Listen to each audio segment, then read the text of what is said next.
Bom dia. Outro dia, numa das minhas gravações, eu deixei uma pergunta no ar com respeito ao que fizeram os nossos militares. Bom, então, por ser esse tema, a República dos Generais,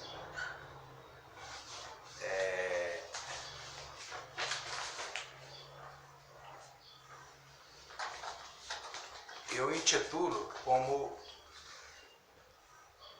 a República dos Generais Respostas. Bom, então o que eu tenho a dizer é o seguinte: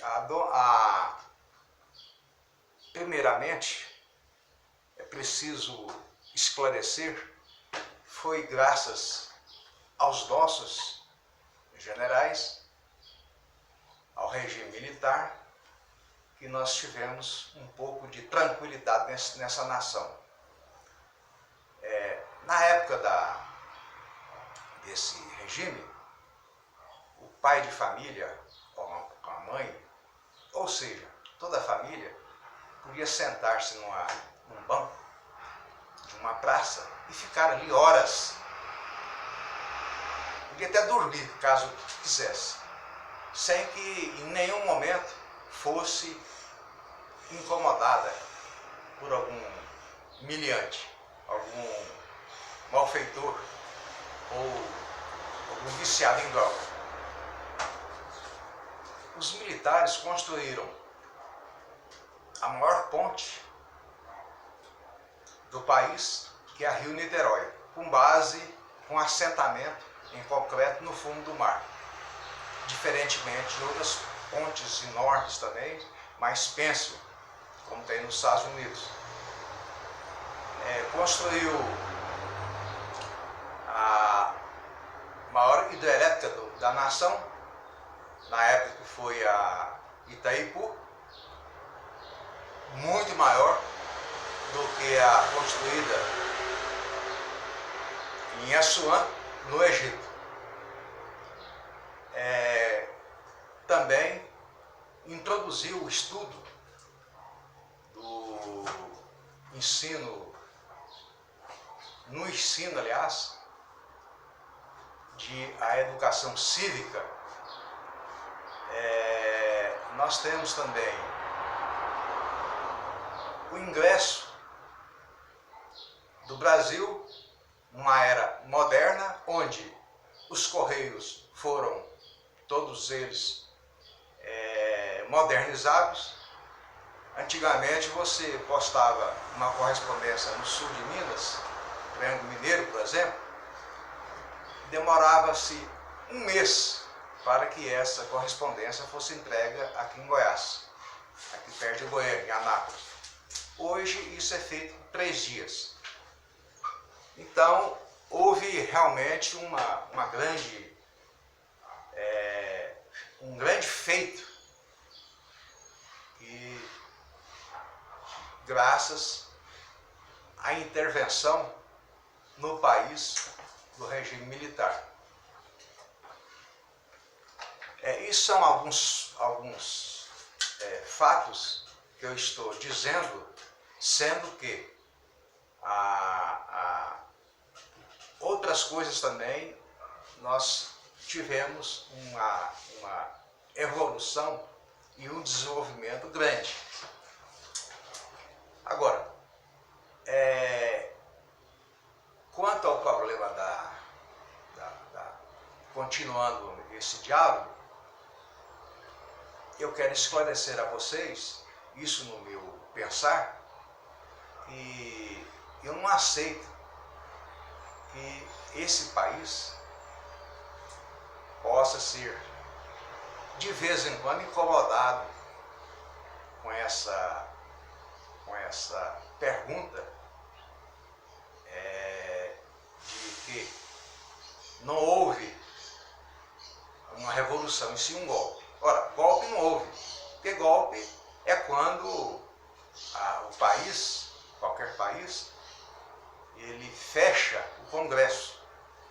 No caso de 64, o Congresso, com as suas duas casas, continuaram trabalhando normalmente. Outra coisa a se observar é com respeito ao problema que houve na época a respeito daquele conflito que nós tivemos, né? Onde muitos reclamam, como sempre, né? O pessoal da esquerda, eles reclamam muito que houve perseguições, que houve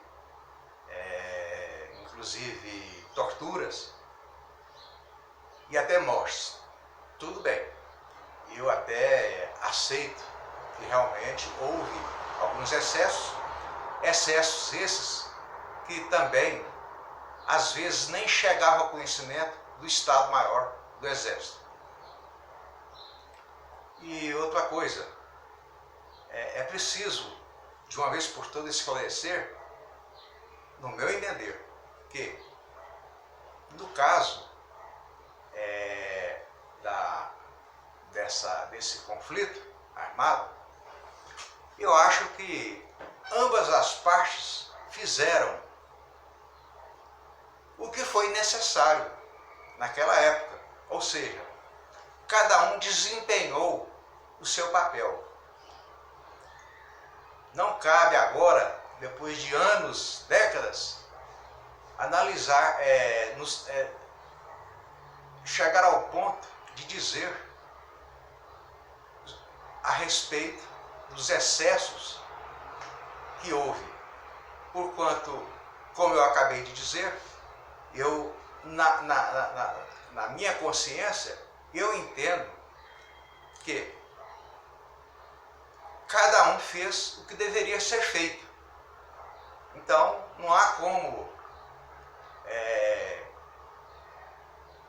colocar o regime militar nessa situação onde somente ele é o culpado. E outra coisa importante é o seguinte, que é preciso lembrar que o comunismo é uma doença, é uma coisa tão terrível, onde até o grande filósofo alemão, Nietzsche, ele chegou à conclusão de que o comunismo, o ateísmo não se justificava. Ou seja, sem que haja aquela condição de acreditar que Deus existe, é impossível, então, atender a essa premissa que os socialistas têm de que é necessário haver essa distribuição igual de riqueza para o patrimônio também igualitário, para que haja um patrimônio igualitário. Ora, eu tenho por mim de que essa distribuição de riqueza ela é impossível, uma vez que o ser humano ele é imperfeito, ele lá nas suas entrâncias, nessa forma interior, íntima, lá nas suas entranhas, ele não é dado a essa condição de distribuidor de riquezas. A única pessoa que eu sei que realmente distribuiu riquezas foi aquele padre lá da Itália,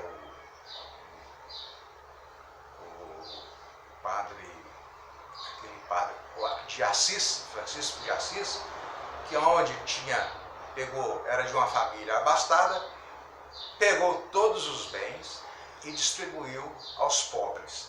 Não sendo assim, é difícil entender essa distribuição, a não ser que, não sendo ateu e acreditando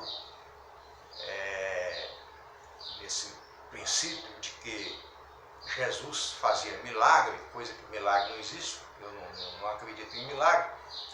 Então Jesus teria que jogar uma rede, chamar Pedro, jogar uma rede e pescar ali milhões de peixes para distribuir entre a população, né? Ou se não, pegar o pão também, como diz na Bíblia,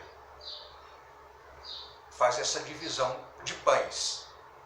Então eu acho que essa distribuição é simplesmente um fato quase que surrealista. Ela não existe, essa distribuição. E esse é o princípio básico do comunismo, ou seja, uma distribuição igual de bens para o patrimônio também igualitário, de formas que não se justifica essa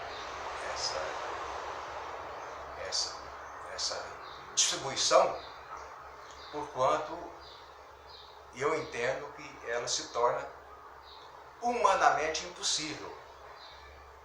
Então, o que se tem de fazer é simplesmente deixar de lado esse entendimento dos socialistas, porquanto não há como prosperar essa ideia de comunismo. É impossível. Isso realmente é impossível. Então, eu reafirmo a você que no que eu entendo nos meus estudos de filosofia há mais de 50 anos, é mais que impossível prosperar essa ideia de que vai haver um promártir do socialismo, não só no Brasil, mas em qualquer lugar. Mas você pode me perguntar, mas no caso da China, a China deu certo. Gente, olha, o caso da China é um caso atípico. Ou seja, a China não é nada mais, nada menos do que um tio Sam disfarçado de comunismo, de comunista. Ou seja, aquela teoria que nós conhecemos lá do Mao Tse-tung, do Chiang Kai-shek, o comunismo clássico, na China isso não existe. Na China de hoje não existe. Né? A China que hoje é considerada, eu pelo menos considero como a maior potência financeira e econômica do mundo, só não é naval, mas econômica e financeira, ela superou até os Estados Unidos. Mas nesse sistema, ou seja, é simplesmente um Estados Unidos, uma nação capitalista disfarçada. Então, não faz sentido a gente analisando a atual conjuntura, a possibilidade de dar guarida a esse sistema. Aliás, eu vou dizer para você, eu não gosto nem da cor vermelha, nem calcinha, nem sutiã vermelho, eu detesto. Eu posso me considerar como o coveiro da cor vermelha. Eu agradeço e eu acho que dentro das minhas explanações, eu acho que eu consegui transmitir uma ideia do que é o comunismo. Obrigado.